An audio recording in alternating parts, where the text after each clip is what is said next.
through the lot, now you know I'm coming through. When the growth look good on you, best believe they wanna screw now. I've been trying to climb, devil threw me in the dark. Baby, don't be insecure, you can still go make a mark like blow. Could never let them drain my soul now.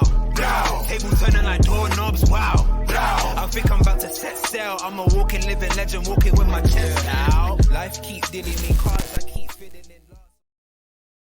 What's going on, people? What's going on, the street? And we're back in the building. You guys know the drill already. Please make sure we are a minute into the video. Please make sure you've already hit that like button. Please make sure you share this out as well. Please, I do ask of you, and please make sure you subscribe to the channel if this is your first time watching. So we're back again for another scout watch. Obviously, today we're going to be looking at the 23-year-old German centre-back Nico Schlotterbeck. You guys have Ram to thank for that. Someone who I like to call my German correspondent, has spoken quite a lot about Schlotterbeck, in terms of his skill set, the things he's good at, how he may potentially fit into, my team, Liverpool, but also just in a general sense, just how good of a player he actually is. Again, he's only 23 years of age. So, not someone who's, steeped in experience. And he definitely wasn't on my radar a couple of years ago. He's played for Freiburg, been on loan at Union Berlin as well for a season. That's obviously, that's where he's now come to Borussia Dortmund off the back of that season. Freiburg did decide to let him go, which I thought was quite weird, especially with how he's performed this season, or in the 22-23 season. I thought that was a little bit weird, but, it is one of those kind of things. Obviously, we've taken a look on these scout watches. We're going to be doing many more, especially, throughout the summer. But we've taken, a look at quite a few, left-sided centre-backs. If you guys have checked out my transfer watches, my transfer target, should I say, we've taken a look at other centre-backs. In a Lukiva, who's obviously now looking like he's moving or moved to RB Leipzig. We've taken a look at Mickey van der Veen in terms of the scout watches.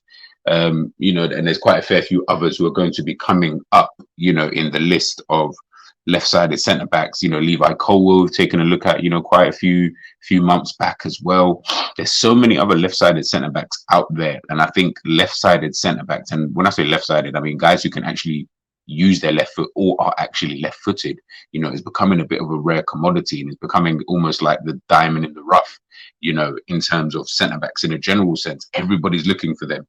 Everybody wants a William Saliba, someone who's really, really, really good on that left-hand side.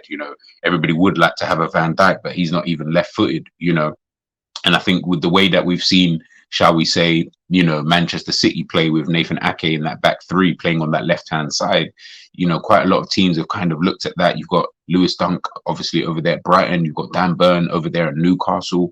You've got a couple, in the Premier League in itself, but I feel like the vast majority would probably be right-footed in most teams anyway. And let me not say all, of course, but most teams, if they are playing with a back four, even a back three, to be honest with you, most of them are going to be, right-footed. And that's just because of the general makeup of human beings in the football world.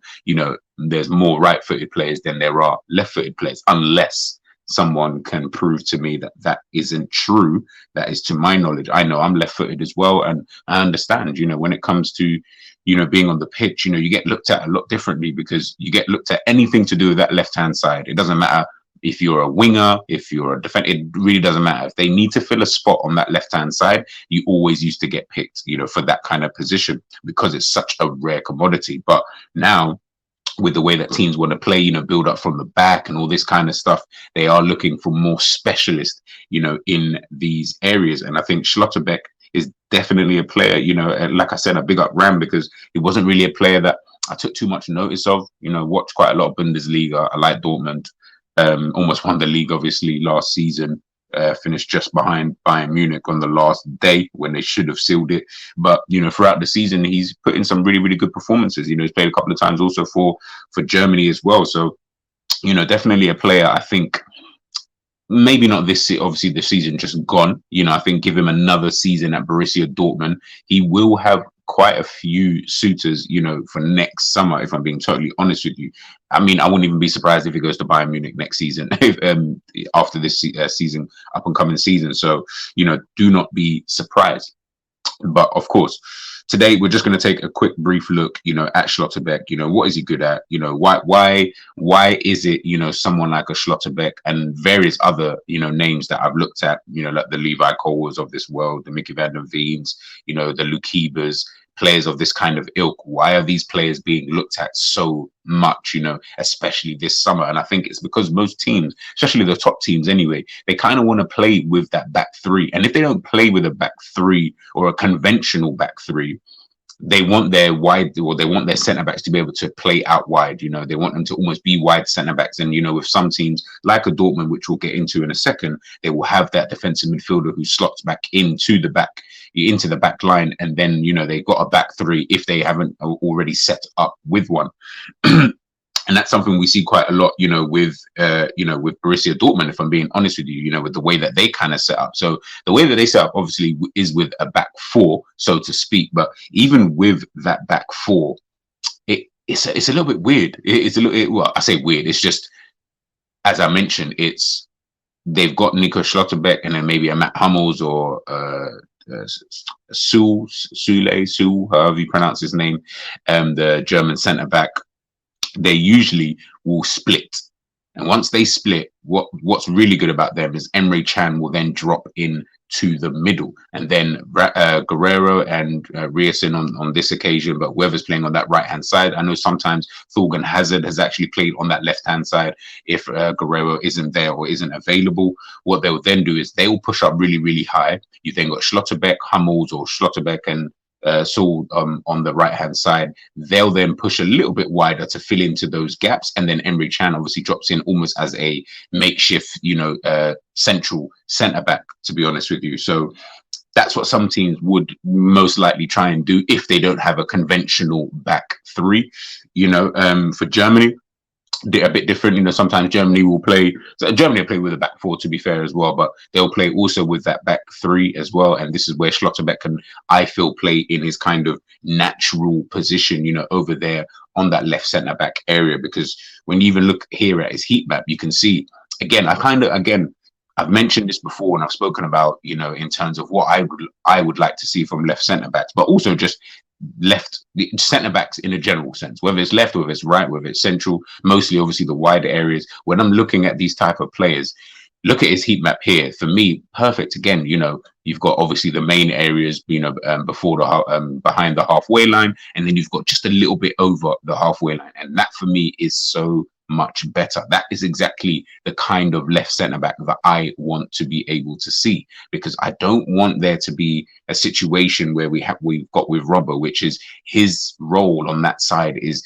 continuously to keep playing like he's the left back or the left wing back. And I'm just like, it just doesn't make any sense why you would be on that side when you've still got a further two players ahead of you, whether that be the left central midfielder or left attacking midfielder in Liverpool's case, or you've then got the left winger as well. Like, it's just too many players, I feel. And in my mind, I'm just like, I don't really see or understand why you would need that on either side, to be honest with you, because you've now got enough players, you know, to fill in, you know, those kind of roles. So I'm not saying you never bomb up. You can see here Schlotterbeck, he does get up. Even there's even little dotted areas, you know, further up the pitch as well. So of course, I'm not saying you can never go there. There is going to be a time for you to do that in certain games. But, you know, in terms of the majority, I don't realistically feel like I need you there on a constant basis. So hence why when I look at Schlotterbeck's heat map, I'm just like, yeah, well, this is the kind of thing that I would like to see.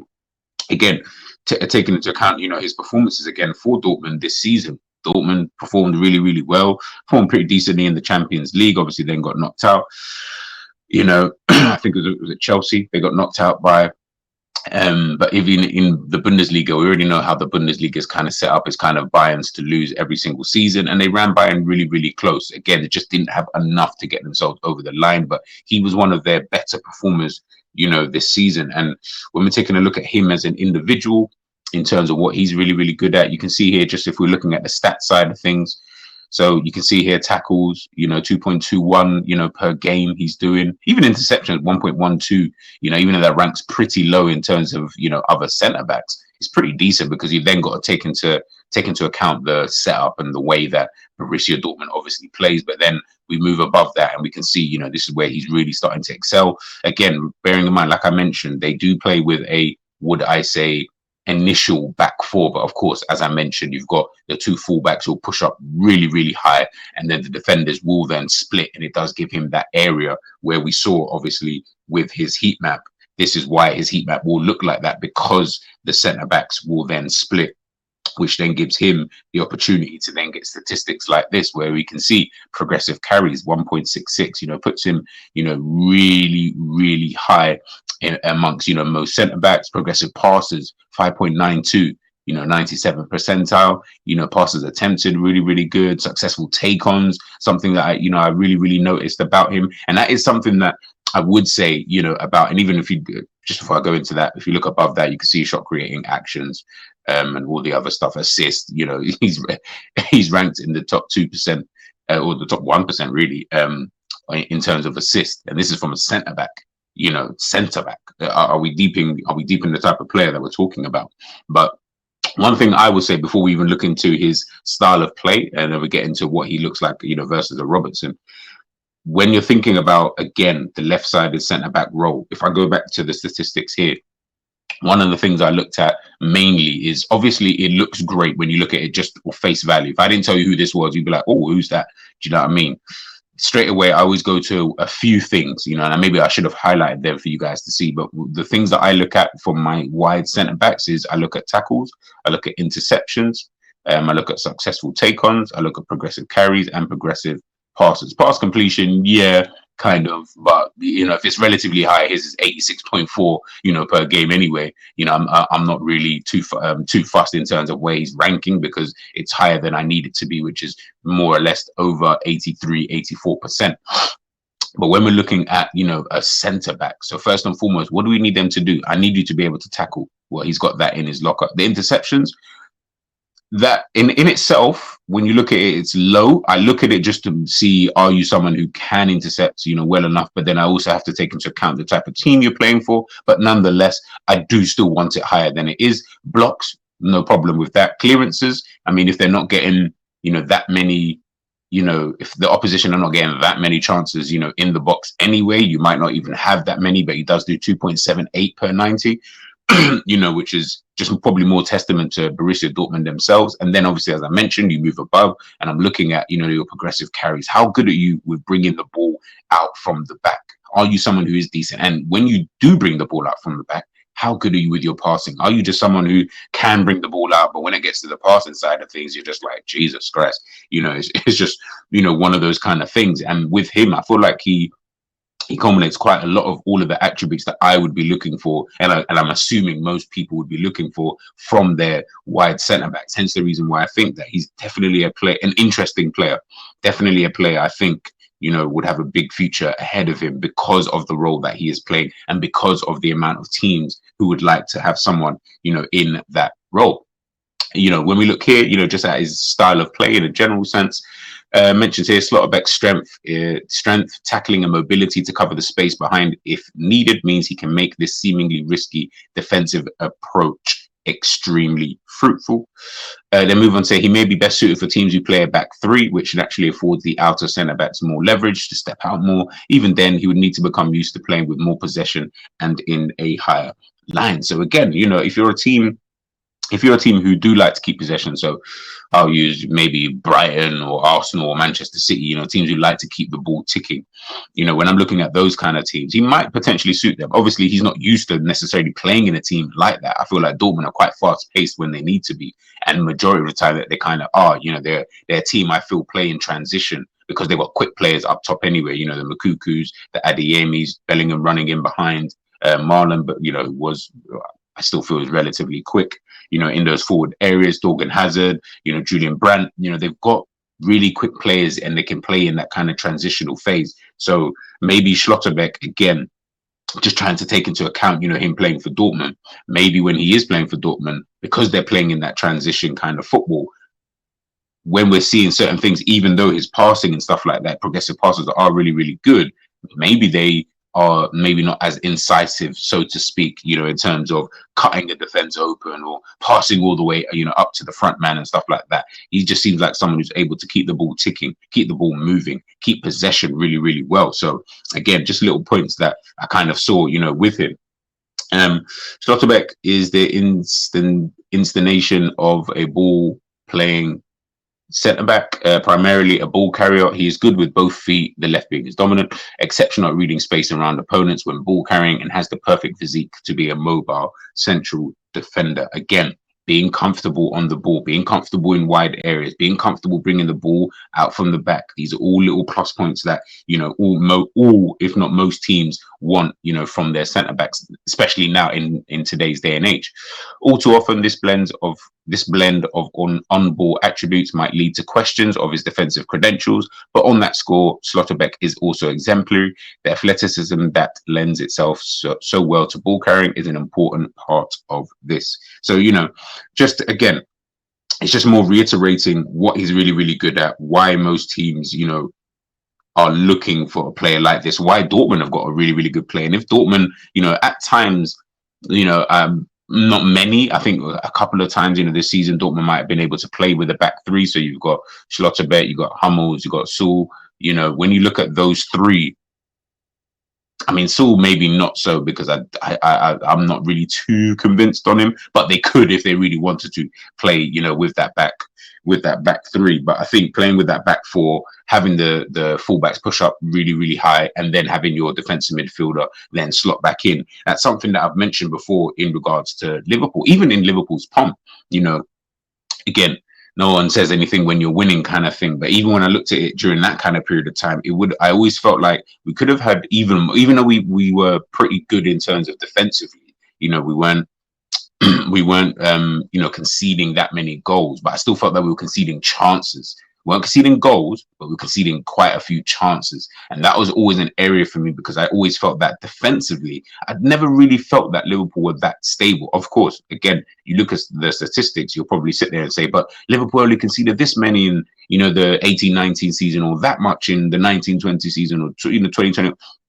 And all of that is all factual. But in terms of the chances that we were, letting up, from the opposition, I always felt in transition, Liverpool always seemingly getting killed. And you even saw it, of course, 22-23 season, last season, you saw it a lot more with the way that in transition, Liverpool were just, it was just unbearable. And everyone says, but it's because of the midfield. It's not just the midfield.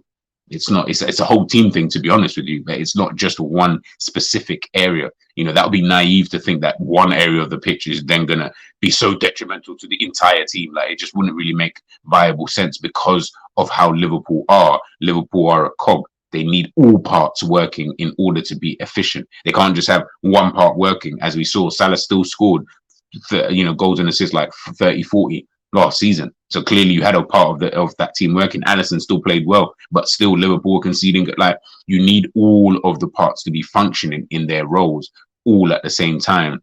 If not, everything just kind of fails. So what you saw a lot with Liverpool last season, just going off a little bit off track, but what you saw is the front line, they weren't pressing.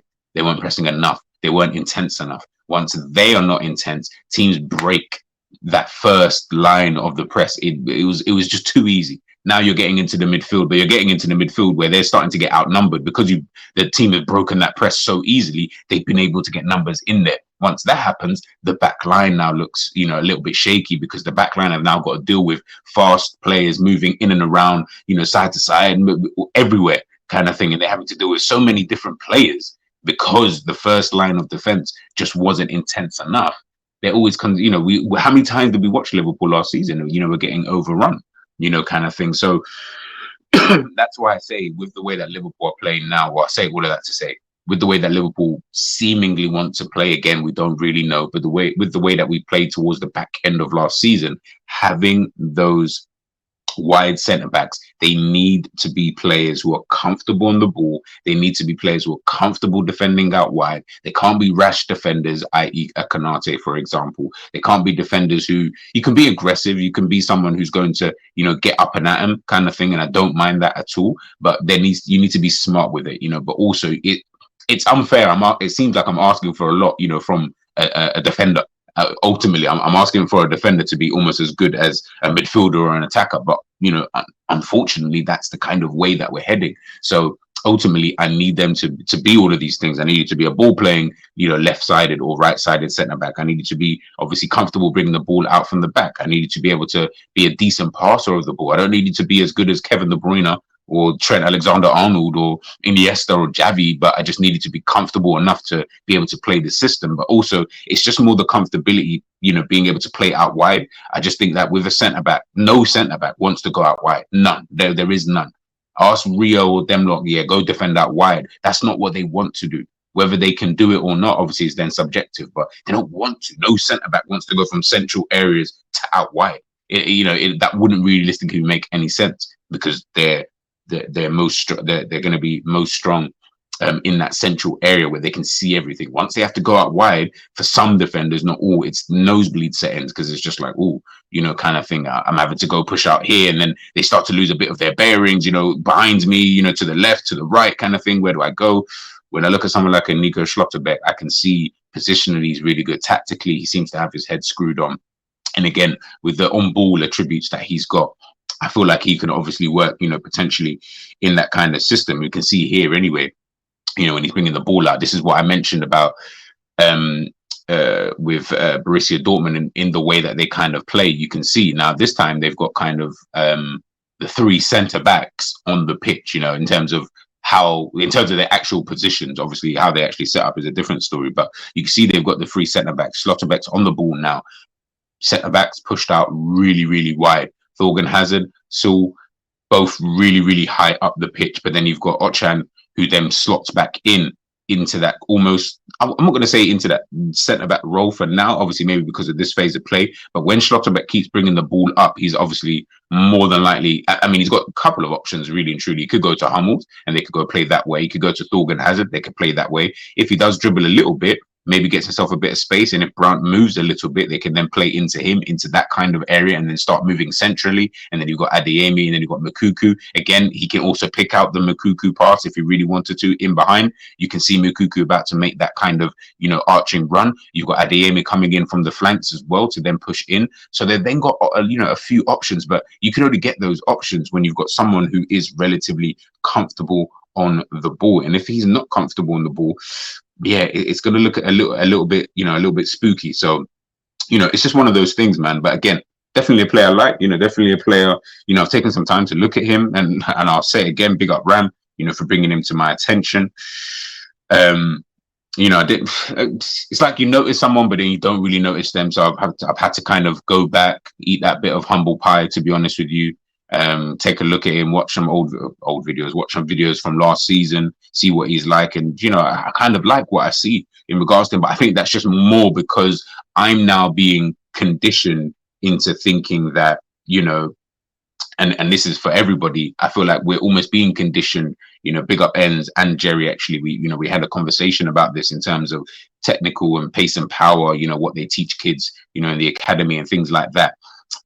I'm now being conditioned into thinking, well, I need my centre back to be, I need the wide centre backs anyway to be players who, can do this and on the ball. I need you to be a fantastic passer. I need you to be able to bring the ball out. I need you to be able to dribble. I need you to be able to do this. I'm being conditioned into thinking that because of the way that football is moving. And I don't think I even should be, but unfortunately, because of how I see the game being played and stuff like that, and because of how I know what's an effective, what I think I know is an effective way of playing, I'm like, I kind of need that now, so I feel like there is a little bit of that. Whereas before, I would have been more than happy with your John Terrys, your Ricardo Carvalhos, the players of this kind of ilk, the Vidic, Yap Stams, Sammy Huppiers, Jamie Carragher's, those kind of players who are just defenders, just centre back first, and that is it. Man ain't worrying about all of these other guys who can do all of this, that, and the third. These guys are just defenders first, and we're good to go. But now We need these players to be a lot more technical, you know, because of how the game is obviously moving. That pace and power, plug and play, them type of guys. I don't know, man. I feel like they're potentially going to be phased out, you know, in this kind of next phase, you know, of football. But excuse me, it remains to be seen. It remains to be seen. Now, just before we end the video, I just want to take a quick look at, you know, him versus Robertson this season. I'll take the banner off for you guys here. So you can see, obviously, just the statistics between him and Robertson of the last season. Ground duels contested. Robbo comes out top just about. But ground duels won. His success rate, you know, is a lot better. Clearances, interceptions, blocks. You know, he's got all of that in his locker. You know, and again, I don't want to go and get too much against a Robbo in that sense, because obviously he only played that position towards the back end of the season, but he was the one to play there. So, you know, he's the only one I could realistically compare him to. When we look here, you can see obviously crossing accuracy, Robbo a lot better. But again, that, as I mentioned, Robbo playing in this position, 28.21% in comparison to the 9% or 9.09 from Schlotterbeck. Of course, if Robertson's playing on that left wing back position, I expect that. But through balls attempted, you know, 2 there. Pass completed, you know, 5-3-2 to Robertson 7-8-6. You know, not even that far off from Schlotterbeck. Not even that far off. Forward passes, though, I found quite interesting. You know, 6-8-1 to Robertson 6-3-4. Robertson, who are you passing and where are you passing? Duels contested, you know, again, 2-2-5 to Robertson's 1-8-2. Tackles made. Take on success, you know, 73%, you know, to Robbo's 42, even though Robbo did complete 6 more. So, you know, I wouldn't even say it evens it out, because the success rate is so much higher. If it was maybe like 60% for Schlotterbeck and 50 for Robbo, then I might be like, okay, but it's quite considerably higher, if I'm being totally honest with you. Aerial duels contested, you know, again, maybe that just might be because of the position that he plays. But again, you know, Schlotterbeck does come out quite high, you know, in these kind of metrics. Because here, ball recoveries, possession lost, you know, far less. Although I will then give Robbo a bit of credit because of the position that he plays, you know, in terms of the risk factor that he has in comparison to a Schlotterbeck. I'm not going to get onto him too tough, you know, in regards to that. But, you know, look here, passes attempted, they're relatively close. Schlotterbeck just about comes out on top. Pass completed, pass accuracy, you know, again, they're fairly close. Long passes attempted, successful long passes.